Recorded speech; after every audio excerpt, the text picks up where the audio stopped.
Hello, everyone, and welcome back to another day with the music technology community through the Department of Education in Georgia.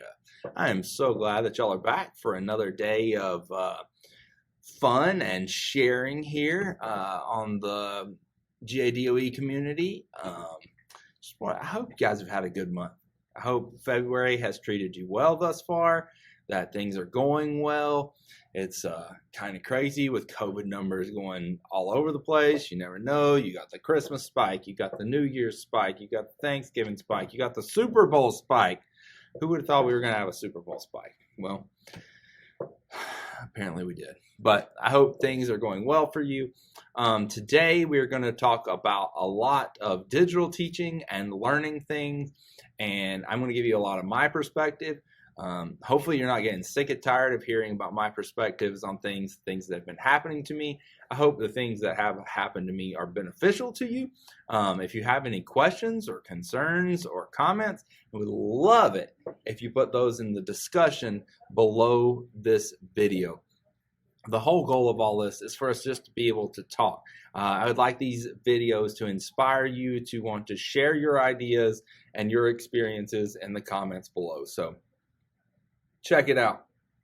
Go in the comments, type a little bit of something that struck you as particularly beneficial that you learned through this video. We'll have a good time sharing with one another. So let's dive right in. My personal experience with digital teaching. Dun, dun, dun. Well, COVID teaching has definitely brought some challenges along with it.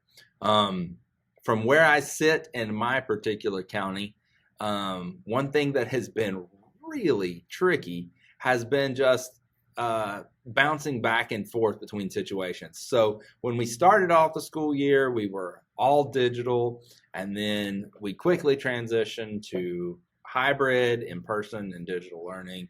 And then we transitioned back at one point in time to digital, and then that didn't last very long. We transitioned back to hybrid learning. And, you know, I just want a daily routine as a teacher. That's just one of the things that I really think is helpful for us as teachers. I think it's helpful for the students, especially, that we just have a routine. They know what to expect, and we go forward with that. So really, to me, that's been one of the hardest parts, is just not knowing, like, hey, what am I going to be doing next week? I should probably take home all my stuff today because I don't know what I'm going to be experiencing in the future. So that's been tricky, and the switching back and forth has been a bit tough. Most of the time, though, we've been in the hybrid learning situation, and for us, that's meant that we all meet in a class period at roughly the same time that we normally would have in the school day. We meet on some kind of video conferencing platform. The students log in. They still have to have attendance taken, stuff like that. And then most of the time in my hybrid situation, I have about 10 students in the room and about 23 students that are joining us on the video conferencing platform. So, you know, getting the personal relationships built between the students that are in the room and the students that are online, it can be tricky. Getting the personal relationships between me and the students online, I find that particularly challenging. Just getting that level of engagement and work togetherness and getting them to respond, it's just tough. You know, wait times have gone way up for how long I'll wait for a student to answer a question. It's just really tough. And on top of that, in my class, I might have one or two kids turn their cameras on at any particular time during instruction. And I like to ask questions, and I like to see faces to judge feedback and just see, like, hey, when I played this song, did that make you laugh? Did that make you smile? Did that make you cry? I don't know. Can't tell because I can't see your face. So, I don't know. That's been a little bit tricky. But what are the good that have come out of this experience? And in my situation, the good has been the free DAWs that have been released and we've had access to, like BandLab and Soundtrap and Adobe Audition if you're an Adobe-based school system, and MPC Beats and Audacity and all these programs have allowed my curriculum to stay right on track. So I've essentially had the same exact curriculum the whole time. It hasn't really changed from what I was teaching pre-COVID. Matter of fact, we pretty much just dropped needle picked right back up where we were. We had to learn where the new tools were in the DAW that we're using now, but for the most part, that just was a seamless transition right back in to keep up the music making.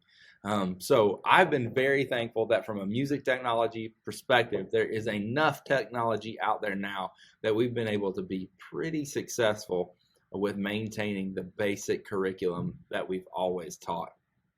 We've been able to release 3 albums of student work thus far this year.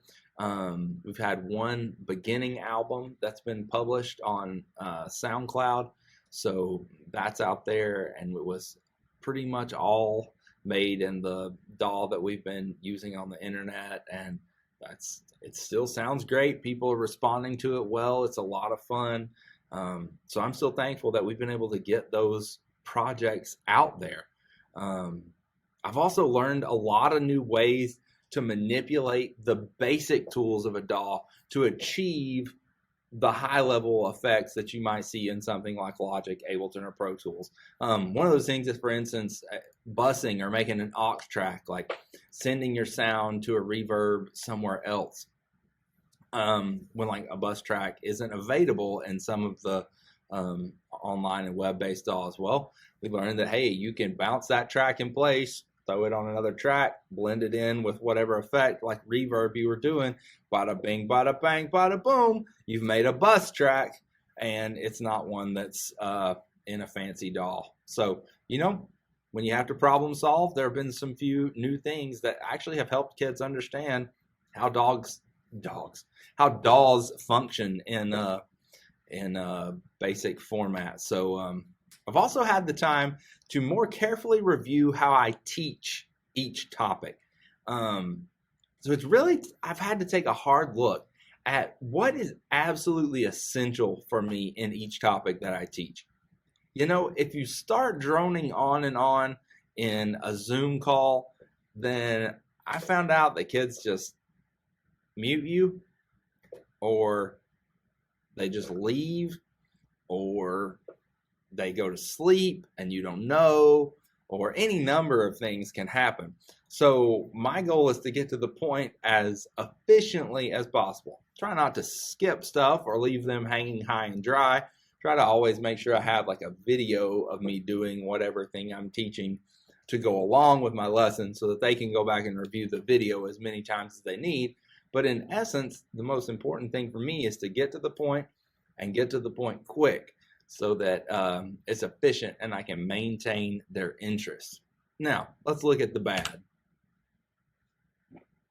So now, what is the bad of the digital learning environment? For me, one of the bads is just that formative assessment takes forever. In the program we're using, you have to click through like 3 or 4 screens, and then you have to type your thoughts to them. You could record them, but still, it just takes so long. When you used to be able to just like look around the classroom and be like, I know that kid, and that kid have no clue what they're doing right now because I can see it all over their screen. And I can tell that all these other students are pretty much right on board. Yeah, that could take like 30 seconds, whereas now to see every student's project takes an hour or more on any given project, or really more if you count all the periods. So that's one thing that's made this a little bit hard. Doable, but definitely harder. Building with relationships with students over the internet through a video platform. Man, that's tough. But the thing that I found is that if you just use names as much as possible, and thank goodness that your meeting platform hopefully puts their name right on their box with them. Like you can just be like, hey, Sean, how's your day going, man? Has it been good? Yeah.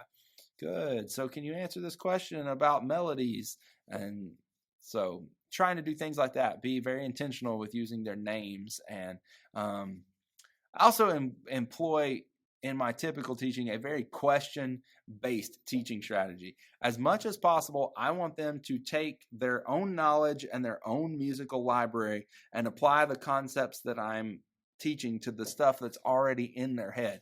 So I use a lot of questions. Man, doing this over video conferencing has required a lot of wait time because the students are just so much more nervous to put an answer or a thought out there. Wait times get rough. Sometimes I forget what question I asked just waiting on them. So you kind of have to ask that question 4 or 5 times and give that wait time. Ask it again until they know that you're not moving on, until you get some kind of feedback from them. So it's just one of the things I think's been really hard. Normally there was that like teacher stare, like, I'm waiting until you answer this. Doesn't quite work anymore. And another bad is I spent a lot of time copying and pasting the same information to like 12 different places on the internet. I hope that's just a me experience and not a you experience. But that can be very taxing sometimes when you're like, why can't I just put it in one place? But those are not things that kill the curriculum. Those are not things that stop you from being an effective teacher. So really, I think the bad's not maybe as bad as I tend to think of it sometimes. So we've had the good, the bad. You know what that means next? The ugly. Well, we all know there can be plenty of ugly out there. But if that's all you focus on, then that's all you're really going to see. So I don't want to focus on the ugly. Everyone's ugly is different. I'm sorry. I wish you didn't have to deal with the ugly. But instead, let's focus on the wonderful. I have 2 great pieces of wonderful information. Number 1, students still love making music. That has not changed. The fire that you can light under a student when they get their sound just right for the first time is amazing. You see that light bulb go off, this piece comes out of them, and they are so proud of it. I love it. And 2, some students have found music to be the release of creative energy they need to survive COVID. I've had several students come up to me and be like, this is so much fun. I've written so many projects on my own that I haven't shared with you, and I just use this as my way to like be at home and be okay with it because it's so much fun. So I just want to share with you, this is not, I hope y'all don't see this as me bragging on me at all. It is not anything to do with me. This is just a really good student. He wrote this to me a few weeks after we came back from Christmas break. He didn't have any sound access to the building DAW that we had anymore because I had to use it for the students that are in the class now. But this is what he wrote. I'd honestly love to take it to higher levels, meaning this class to the next level class. There's so much I want to say, and music is the only way I can really say it without having to say it, because that's how I type, Honestly, that's why I love music. And even on top of the work you assigned last semester, I had a lot of other personal music projects too. In fact, I've been trying to save up for actual music equipment since I can't really shake off not doing music right now. But yeah, honestly, this class taught me so much. Literally listening to music is a whole other experience now. I couldn't have been more excited when I read this student's words. That's the whole goal of that sums up my philosophy about teaching this music technology class from a student's mouth. I just want them to have fun and listen to music differently. Great. Now the student knows how to dig in and really hear the nuances and the fun that some of these artists are having when they create music. And he's so excited about making his own music at home now. Boom. I feel like my year is going to end on cloud 9 just because I had this one email from the student, which makes me so excited. So I just wanted to share that with you. I know that you're making this difference with your students as well. This is not just something that's isolated to my classroom. So know that your students are having a blast getting to know more about music technology while learning from you. Here are a few of my personal suggestions. I kind of hit on this last time, so I'm not going to do too much on it this time, but find 3 or 4 tools that you can use really well and learn all their ins and outs. You know, every tool, some student has learned how to do something naughty with it, but there's generally a protection that you can go in and click the little box and make sure that the students can't use curse words, or they can't draw pictures on the screen, or they can't this or that or whatever. So, find 3 or 4 tools that you can use really well. Learn everything you can about them, master them, and use those tools. These are my go-to tools, but I've listed some more that are definitely there. Almost all these are available free, so you can get to them and use them in the way you want. And some of them are just provided to us by our county, so there are similar things being provided by each of your counties. So make sure you take advantage of the stuff that you've been given by your county. So those are just, it's one of my personal things. For beginning music tech, and I'm going to keep this course sequence to kind of a beginning music tech thing, I think there is a very logical sequence that has begun to develop in my classes. The first thing I teach are the elements of music, and that's rhythm, melody, harmony, form, and expression. Now, I know that some people out there are going to disagree that these are the only elements of music, and I'm totally with you. You have to find the set of elements that works best for you. I think these 5 work really good. Another big one that gets argued a lot of time is bass line. I can definitely see that being an argument for sure. I think a bass line is a little bit of rhythm, a little bit of melody, and a little bit of harmony, all balled up and rolled into one. So I could definitely see how it was its own separate element. I don't know. You decide. If you use it, then plug it in there in your course sequence. But these are kind of the basic ones that I like to teach, and they've worked out pretty well for me. I start out by teaching expression using loops. This is a fast way to captivate students into being very centered on instantly making music and having a product they can be proud of, right? Because you know the first time you have them make their own beats, they're not going to be that happy with it, and they're going to shut down. So if they're successful first, right off the bat, then you've got a big win to continue on with throughout the rest of your program. So the second thing is rhythm. This is the beginning of their independent writing skills. If they understand how things line up from a rhythmic standpoint, then everything's going to be so much better for them throughout the rest of the sequence. Rhythm, rhythm, rhythm. If they understand it and you're great at teaching it, boom, it's so much more success. And I know a lot of these DAWs put in rhythms as numbers 1, 2, 3, 4 up to 16 for a measure of 4/4. If you can help kids understand that in a 1 and a 2 and a 3 and a 4 and kind of way, I think everything works a lot better. So I don't preach classical music theory. Not that I think one and is necessarily classical music theory very much, but I do think that is one thing that classical music theory has it definitely spot on with, and can help develop rhythmic skills in the students. Next is melodies.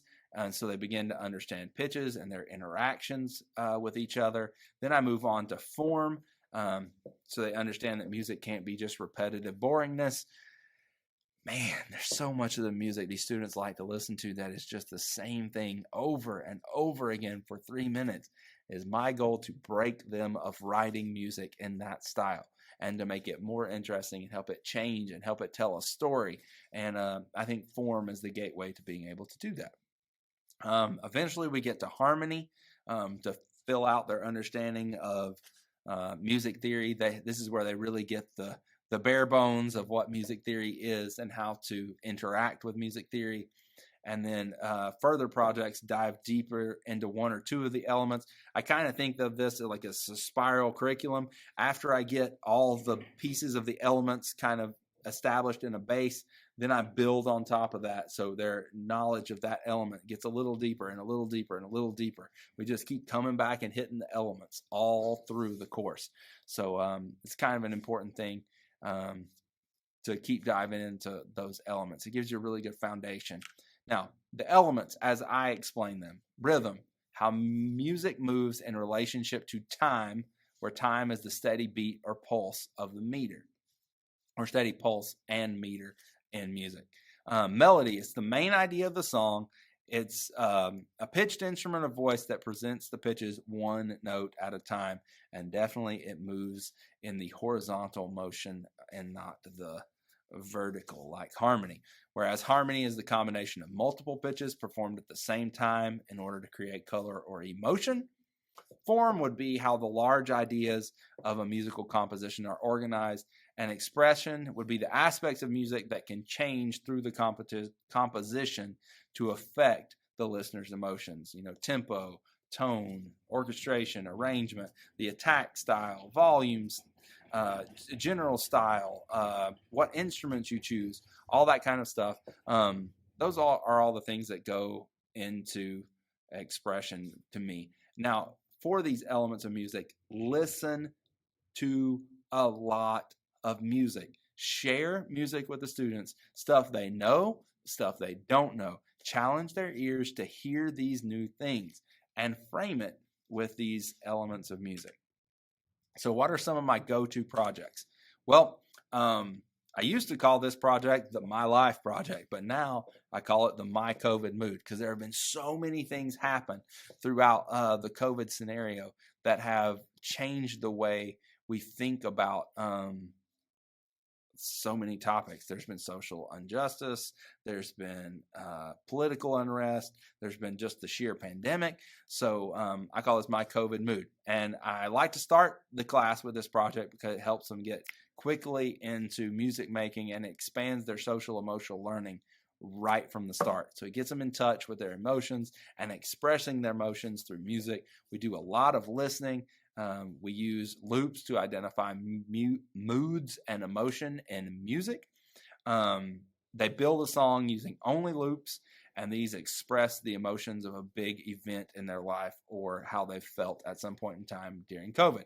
I do have them write lyrics to this and record their voice either singing or rapping or reading or voice acting or some kind of activity that gets them to record their voice. That just helps solidify the idea that this song is portraying this specific emotion. So some objectives is to familiarize themselves with a DAW. They learn arranging skills, they learn mixing skills, and they learn how to set up a microphone and record their own voice. So I thought I would share a little bit of some of these projects. So here's an Asian female students project, and I'll skip it. Hope spreads inches by inches, miles by miles. Victory stands on our side. Keep it bright and shine. It is never hard as we think.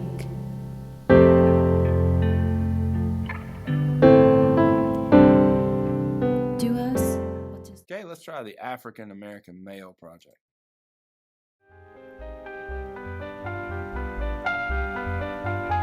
About a year with COVID-19, should have been over, feels up to me, and I'm full of anger, now I'm full of rage, feels like we're being trapped in the cage, and I don't know what to say. Lost a lot of plans cause COVID got its way. About a year with COVID-19, should have been over, feels up to me, and I'm full of anger, now I'm full of rage, feels like we're being trapped in the cage, and I don't know what to say. Lost a lot of plans cause COVID got its way, still don't know what to say. Cool, now I want to jump forward to this one. Yes, I could assume you couldn't come to the phone right now. I know you've had a lot of stuff happening to you lately. Just because of the whole COVID-19 thing. I'm sorry about your dad. I know I personally never knew him very well, but I'm sorry that this whole situation ended up affecting you so much. But that Hispanic one is really neat. The student actually recreates the idea of leaving a voicemail about someone who's passed away due to COVID. Really cool project. Another type of project I do is called the relaxation project. I generally use this near the middle of the semester. It's a real confidence rebuilder. And then we turn this one into a CD, and the teachers at school go on and listen to it, and they talk to the students about it, and the students can share it with their parents. It's a really good, easy way to get them making music that sounds good. In this, they're trying to create a song that you would hear at a spa or while they were getting a massage or something like that. And I have the kids learn about the pentatonic scale for the first time, and we do that by using only the black keys. We learn how to combine black keys to make harmony. We learn about the difference between the Eastern sounding music versus Western sounding music. They have to write melodies to go with the harmonies. They have to also blend a nature sound from an audio file. So I've got like some rain sounds and some ocean sounds, thunderstorm and birds and all that kind of stuff. And the students are able to combine real audio and figure out how to keep that at the right level and work with it. And then they export that in a publishable format. And students need to learn how to export their music in a publishable format, because that's part of this process, is sharing and distributing that music. So I do think that's really important. They learn the building blocks of harmonizing. They learn to mix a melody. They learn to mix audio and create a song that doesn't rely on a percussive beat, which I think is important, and then provides them understanding of the publication process. So our SoundCloud page has an example of this. If you visit PRHS Music Tech on SoundCloud, then you can check out the Zen Garden album.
The Remix project is another really cool one that we do.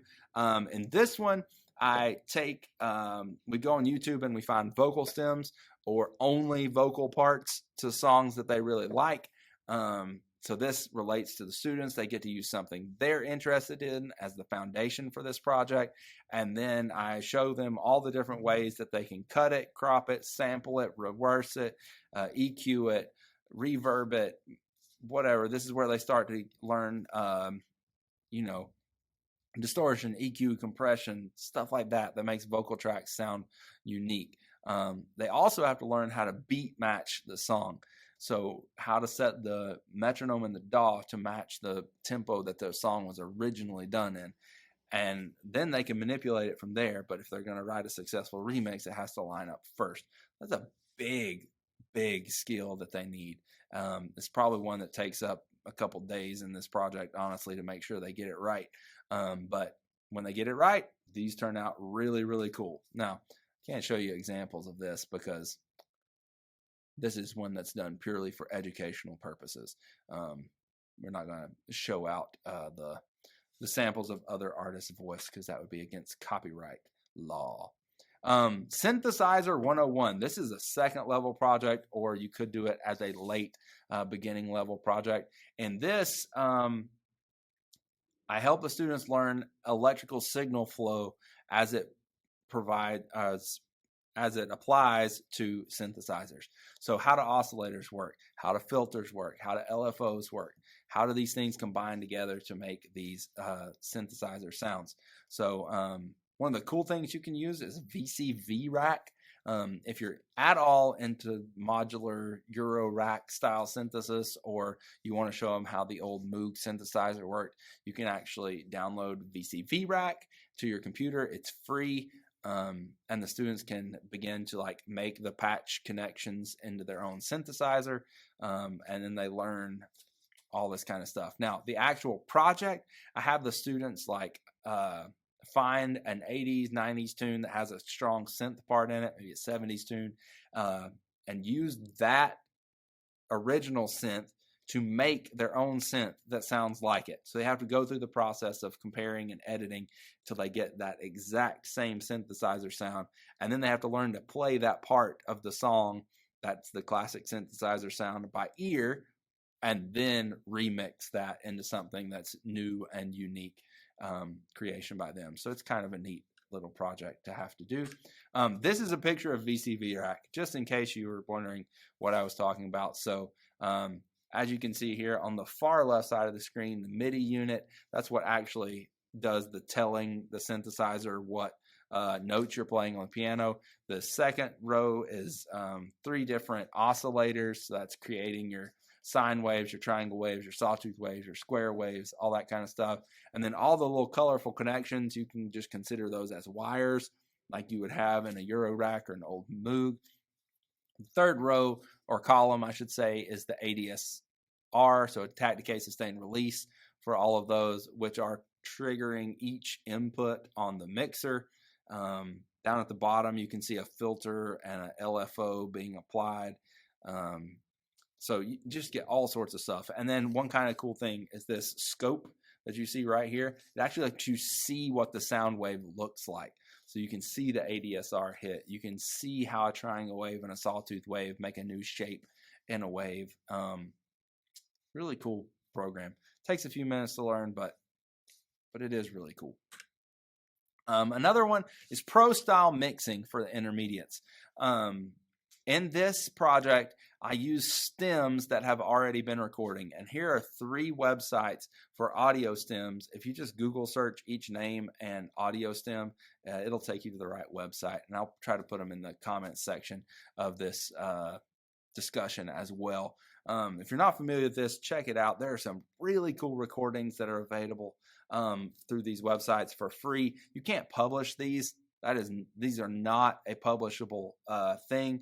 But you just download the stems for the students and provide them the original audio recordings. Then they have to do all of the mixing work themselves. So this is where we really learn equalizing and compression and distortion and parallel processing and reverb and delay and some advanced stuff with automation. This is where they learn to become an audio engineer and really do the mix engineer side of it. It's hard, but the product they get at the end really helps their future products sound a lot better. So I really like this because just the music's already there and they can focus on the mix engineer skills that they need and developing their ear. So a lot of fun on that. When it comes to assessment, my general philosophy is to grade the process or the skill that you're teaching and help cultivate the quality. Don't be afraid to get in there and edit some music for a student.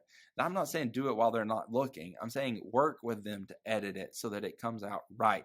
But if they understand the process, the more they do the process, the better they'll get at it. And then as you're helping them perfect the quality side of it, they learn how to fold the quality into their process. So especially for first-time students, don't feel like you're stepping on their toes to just help them edit it. I'm not saying completely change their product, but and maybe even instead of changing theirs, you add a new track, you show them what you would have done, and then let them compare the two and use yours if they want it. So there's a lot of learning that can be done during that part of the process. Here is a rubric that I have spent some time on. This is not necessarily an individual product rubric. This is more of like, where do you stand in class as a whole? Where are you in the trajectory of being an exemplary music technologist? And I keep this broken up into the different elements that I teach. Like, what does an exemplary student look like in rhythm? What do they look like if they're proficient? So You can feel free to use this. I'll try to add this to the discussion panel below so that you can get a better picture of it and blow it up for your own. Use it, abuse it, whatever. If it helps you, great. If it doesn't, let it fly in one ear, out the other. This is more like what a rubric that I would grade each project might look like. Break down somewhere into this. You notice that it's still pretty much the elements of music. They're also showing appropriate tracks, which is process. They're also organizing it correctly within the parameters of the project, which is process. And then you get the ability to put a little bit of quality grading in there. But for the most part, we're thinking process, process, process, process, process.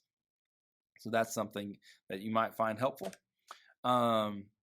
Things that have worked well in digital teaching and learning. With the beginning students, just do stuff that they can connect with. Allow them to connect their emotions to their music.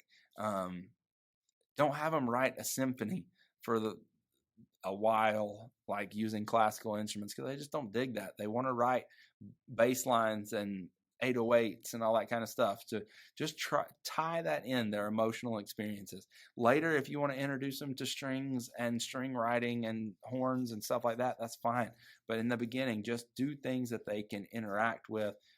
Things that they record their own voice on are kind of cool. We do a voice acting or a famous speech project, and they get to add like backing track to that. It's a pretty cool thing they get into. Intermediate students start to enjoy more of the technical skills, the how, the why, what's the right way to do it. So don't be afraid to get in there on that. And they also have a lot of fun with Foley. Intermediate kids just get into the Foley making and making their own sound effects and stuff like that. They've had a blast. I'm not gonna lie, one kid brought a small watermelon. We went outside the window and he was doing some zombie stuff, so he wanted to do like a wrench to the head of a zombie, and so we just smashed a watermelon. So it's pretty crazy. Advanced and mastery students, they want to make stuff that will sell. Help them learn how to make music that will sell their music and learn how to promote themselves is really important. Finally, avoid these things, especially in the digital learning environment. Long lectures without pieces of student interaction. They're muting you on Zoom if you're doing that. You're getting no help. Use too many different pieces of technology that require logins. Ugh. Music theory, where students respond mainly through worksheets, doesn't seem to work very well. And relating topics purely to music and not to the student's personal experience. Try to avoid those things. I hope you found some of this helpful, picked up a few tidbits. If you have some great pieces of advice for digital learning that you would like to share, add it to the discussion below this video. Thanks for watching. Hope you have a great day.